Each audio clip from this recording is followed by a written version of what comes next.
Pwede nga daw natin turuan ng puso kung paano magmahal, pero hindi natin pwedeng utusan kung paano yung sakit matatanggal. Kung nagsasalita nga lang ang pusong sugatan, malamang sumigaw na yan. Dalhin niyo ko sa pinakamalapit sa tabi ng aking mahal. Siyempre masakit, kumikirot. Buti pa nga yung masakit na ulo pwedeng idaan sa hilot. Buti pa nga yung masakit ng ngipin pwedeng mabunot. E paano yung puso kung binabalot ng sakit? Pwede bang madukot? Madaling sabihin, natanggapin mo na lang. Bakit? Ikaw ba ang nakakaramdam ng aking nararamdaman? Nandun ka ba nung araw na pinaparamdam namin sa isa't isa ang aming pagmamahalan? Nandun ka ba nung araw na ang pangalan ko ay kanyang pinagsisigawan?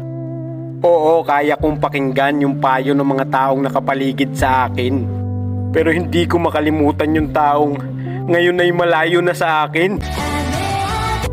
Isang magandang panaginip, nagising bigla sa dulo. Pagmamahalan na mainit, ngayon kasing lamig na ng yelo. Lumalaban ang aking isip, ngunit napakaduwag ng aking puso.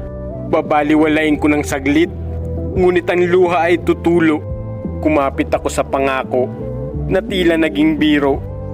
Gumuhit sa aking puso ang tuluyan mong paglayo. Sabi nila ang mga ganitong bagay ay pagsubok para lalo tayong tumibay. Ngunit ang sakit na